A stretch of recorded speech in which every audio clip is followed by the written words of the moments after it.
बहनों, कल्पना करो, एक ऐसी रात जहां चंद्रमा छिपा हो लेकिन तुम्हारा दिल रोशनी से भर जाए। मौनी अमावस्या, वो दिन जब मौन की शक्ति से पाप धुल जाते हैं और पुण्य की बारिश होती है। लेकिन क्या तुम जानती हो, इस पवित्र रात में पति पत्नी के बीच संबंध बनाने से क्या होता है? पाप लगता है या पुण्य? सुनो, ये कहानी तुम्हारे दिल को छू लेगी। एक धोबिन की भक्ति ने मौत को हराया और आज वो हमें सिखाती है संयम की ताकत। रुकना मत, ये तुम्हारी जिंदगी बदल सकती है। नमस्कार मेरी प्यारी बहनों, स्वागत है आपका हमारे चैनल विवेक से पर, जहां हम जीवन की हर चुनौती को शास्त्रों की रोशनी से सुलझाते हैं। आज हम बात करेंगे मौनी अमावस्या की, वो दिन जो सिर्फ एक तिथि नहीं बल्कि तुम्हारी आत्मा की सफाई का मौका है। बहनों, तुम जो घर की लक्ष्मी हो, परिवार की रक्षक हो, क्या तुमने कभी सोचा कि इस दिन का तुम्हारे जीवन से कितना गहरा रिश्ता है? ये दिन तुम्हें सशक्त बनाता है, तुम्हारी भक्ति को अमर बनाता है। आज हम डिटेल्स में जाएंगे। शास्त्र क्या कहते हैं संबंध बनाने पर? पाप क्यों लगता है? पुण्य कैसे कमाएं?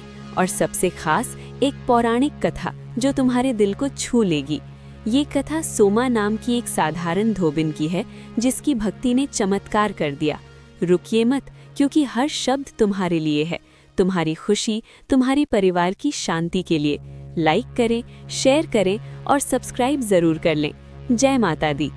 बहनों, मौनी अमावस्या, ये नाम सुनते ही दिल में एक शांति सी छा जाती है ना? मौनी मतलब मौन, वो चुप्पी जो शब्दों से ज्यादा बोलती है।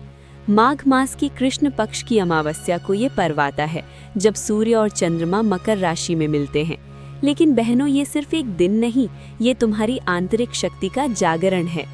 कल्पना करो, तुम एक माँ हो जो अपने बच्चों के लिए हर त्याग करती हो, या एक पत्नी जो पति की खुशी में अपनी खुशी ढूंढती हो, या एक बहन जो परिवार की एकता बांधे रखती हो। मौनी अमावस्या तुम्हें कहती है, मौन रहो, संयम रखो और देखो कैसे तुम्हारे पितरों की आत्माएं शांत होती हैं। शास्त्र कहते हैं इस दिन किया गया स्नान, दान, जप वो तुम्हारे परिवार को पुण्य की छत्र छाया देता है।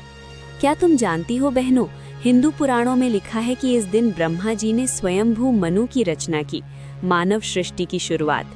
ये दिन सृष्टि का जन्मदिन है और तुम जो सृष्टि की रचयिता हो, घर में नई जिंदगियां लाती हो, इसका सबसे ज्यादा महत्व समझ सकती हो। लेकिन अगर इस दिन वासना की आग जलती है तो वो पुण्य की ज्योति बुझा सकती है।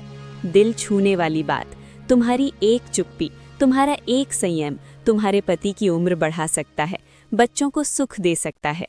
रुकिए, महसूस कीजिए इसकी गहराई। बहनों, कई महिलाएं मुझसे पूछती हैं, क्यों मौनी अमावस्या पर संयम? क्या ये सिर्फ पुरुषों के लिए है? नहीं बहनों, ये तुम्हारी शक्ति है। गरुड़ पुराण कहता है, अमावस्या पर संयम से संतान सुख मिलता है, पाप नष्ट होते हैं। तुम जो घर की देवी हो, तुम्हारा मौन पूजा से ज्यादा पवित्र है। सोचो, अगर तुम इस दिन मौन रख कर पूजा करो तो कितना पुण्य तुम्हारे परिवार को मिलेगा। हर महिला की कहानी में ये दिन एक मोड़ ला सकता है, दुख से सुख की ओर। बहनों, अब सुनो वो पौराणिक कथा जो तुम्हारे दिल को छू लेगी। ये कथा है देव स्वामी नाम के एक ब्राह्मण की, लेकिन असली हीरोइन है सोमा, एक साधारण धोबिन जिसकी भक्ति ने मौत को हराया। ये कथा हमें सिखाती है कि मौनी अमावस्या का व्रत कैसे चमत्कार करता है, खासकर महिलाओं की शक्ति से। कांचीपुरी में रहते थे देव स्वामी, उनकी पत्नी धनवती, एक आदर्श गृहिणी जो परिवार की हर खुशी में अपनी जान लगाती थी। उनके कई बेटे थे, सब शादीशुदा, लेकिन एक बेटी थी, गुणवती, जो शादी की उम्र में थी। बहनों, सोचो एक माँ का दिल कितना दुखी होता है जब बेटी की किस्मत में विधवा होना लिखा हो। देव स्वामी ने बेटी की कुंडली दिखाई, ज्योतिषी बोले शादी के बाद विधवा हो जाएगी। दिल टूट गया, लेकिन उपाय बताया, सिंघल द्वीप की सोमा धोबिन से पूजा करवाओ। बहनों, यहाँ से शुरू होती है सोमा की कहानी, एक महिला जो गरीब थी लेकिन दिल अमीर। देव स्वामी समुद्र पार करके गए, रास्ते में थकान, भूख, प्यास, एक बरगद के नीचे रुके जहाँ एक गिद्ध का परिवार रहता था। गिद्ध ने उनकी व्यथा सुनी और बोला, मैं मदद करूंगा। गिद्ध ने उन्हें सोमा के घर पहुंचाया। सोमा जो एक सच्ची भक्त थी, मान गई। बहनों, सोचो एक अनजान के लिए घर छोड़ना, कितनी हिम्मत। सोमा ने देव स्वामी के घर पूजा की, मौनी अमावस्या के नियमों से, मौन रखकर भगवान विष्णु की आराधना। गुणवती की शादी हुई लेकिन पति की मौत हो गई। सोमा का दिल पिघल गया। वो बोली, मैं अपना सारा पुण्य दान कर देती हूँ। और चमत्कार, गुणवती का पति जीवित हो गया। लेकिन बहनों, सोमा की कीमत? उसके घर लौटते ही पति, बेटा, दामाद सब मर गए क्योंकि उसने अपना पुण्य दान कर दिया। सोमा रोई लेकिन हार नहीं मानी। वो गंगा किनारे पीपल के नीचे बैठी, मौनी अमावस्या का व्रत रखा। 108 बार पीपल की परिक्रमा, मौन में भगवान विष्णु की भक्ति। भगवान विष्णु प्रकट हुए, बोले, तेरी भक्ति से प्रसन्न हूँ, तेरे परिवार को जीवन दान देता हूँ। और सब जीवित हो गए।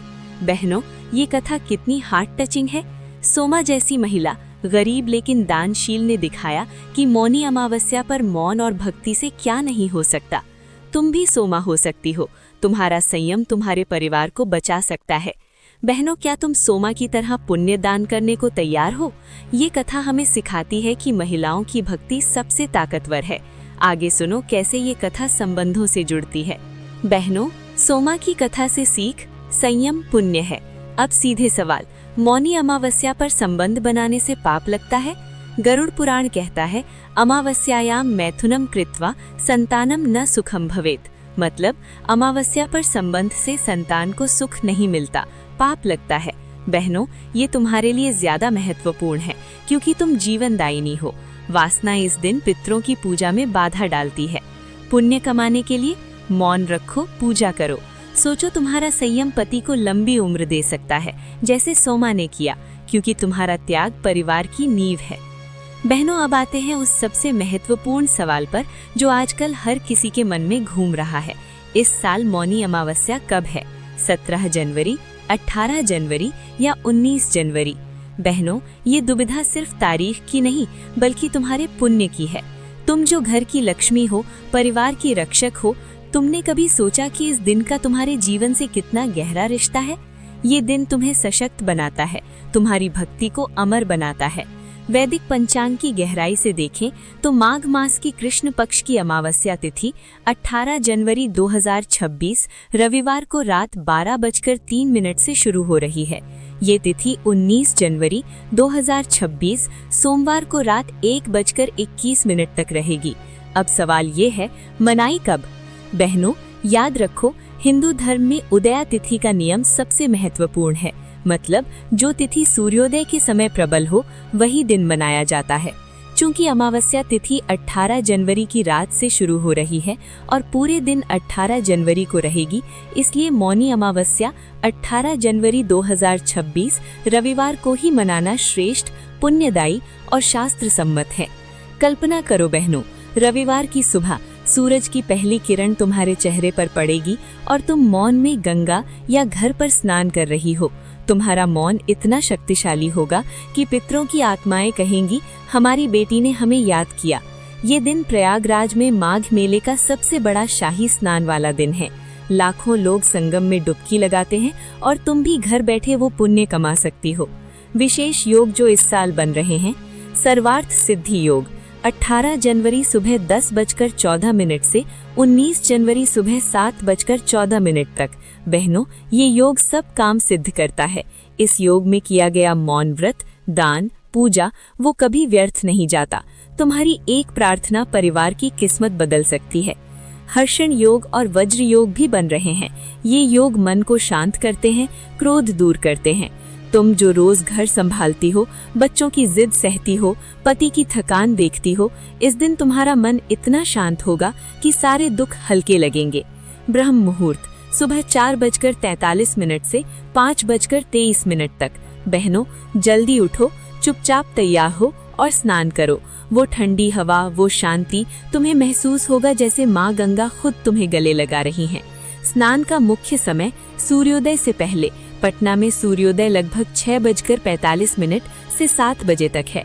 ब्रह्म मुहूर्त में स्नान से अक्षय पुण्य। तर्पण और दान का समय सूर्योदय के बाद सुबह 7 से दोपहर 12 बजे तक। मौन व्रत पूरे दिन, सिर्फ जरूरी बातें, वो भी फुसफुसाकर। बहनों, अगर तुम पटना में हो तो गंगा किनारे जा सकती हो या घर पर ही गंगा जल से स्नान करो। याद रखो, तुम्हारा संयम, तुम्हारा मौन तुम्हारे पितरों को मोक्ष दे सकता है। क्या तुम तैयार हो इस पुण्य दिवस के लिए? बहनों, अब आते हैं प्रैक्टिकल हिस्से पर, क्योंकि ज्ञान तभी काम आता है जब हम उसे अपनाएं। मौनी अमावस्या सिर्फ एक दिन नहीं, तुम्हारी जिंदगी का टर्निंग पॉइंट बन सकता है। क्या करें? मौन व्रत रखें, पूरे दिन चुप रहो। बहनों, जो तुम रोज घर में बोलती हो, बच्चों को डांटती हो, पति से शिकायत करती हो, आज चुप रहो। ये मौन तुम्हारी आंखों से बोलता है। महसूस करो कैसे तुम्हारा दिल शांत होता है, कैसे पुरानी कड़वाहट निकल जाती है। पवित्र स्नान, घर पर गंगा जल मिलाकर नहाओ या नदी में। स्नान के दौरान सोचो, मैं अपने पाप धो रही हूँ अपने परिवार के लिए। पितरों का तर्पण, काले तिल, पानी, कुश से तर्पण। बहनों, कल्पना करो तुम्हारे दादा परदादा मुस्कुरा रहे हैं, कह रहे हैं, बेटी तूने हमें याद किया। ये आशीर्वाद तुम्हारे बच्चों तक पहुँचेगा। दान पुण्य, आर्थिक स्थिति अनुसार कंबल, तिल, अन्न, कपड़े, जूते। गरीब बहनों को दान दो, क्योंकि वो भी किसी की बेटी हैं। दान करते वक्त कहो, हे भगवान, मेरे परिवार को सुख दो। पूजा, भगवान विष्णु, शिव पार्वती, सूर्य देव की। पीपल पर दूध चढ़ाओ। महिलाओं के लिए स्पेशल उपाय, अगर संतान सुख चाहिए तो 108 बार ओम नमो भगवते वासुदेवाय जपो। मौन में, पति की लंबी उम्र के लिए मौन में उनके नाम से एक दीपक जलाओ। घर की शांति के लिए पूजा के बाद घर में गंगा जल छिड़को। क्या ना करें? शारीरिक संबंध बिल्कुल ना बनाएं। गरुड़ पुराण कहता है, इस दिन वासना से पाप लगता है, संतान को सुख नहीं मिलता। बहनों, तुम जो जीवन दायिनी हो, इस दिन संयम रखो, ये तुम्हारी सबसे बड़ी भक्ति है। मांस, मदिरा, तामसिक भोजन न लें। झूठ, गाली, विवाद से दूर रहें। पीपल, बरगद, इमली के नीचे न सोएं या न जाएं रात में। बहनों, आंखें बंद करो, गहरी सांस लो। सोचो सोमा धोबिन की तरह तुम भी भक्ति से भरी हो। महसूस करो कैसे तुम्हारा दिल हल्का हो रहा है। पितरों का आशीर्वाद आ रहा है। तुम्हारा परिवार सुरक्षित है। जय माता दी। बहनों, ये मौनी अमावस्या तुम्हारी है। तुम्हारी भक्ति, तुम्हारा त्याग, तुम्हारा प्यार, इसे अपनाओ और देखो कैसे जीवन बदलता है। अगर वीडियो छुआ दिल को तो लाइक करो, कमेंट में लिखो, मैं 18 जनवरी को मौन रखूंगी। शेयर करो अपनी बहनों के साथ और विवेक सी को सब्सक्राइब कर लो। अगले वीडियो में मिलते हैं। जय भोलेनाथ, जय माता दी।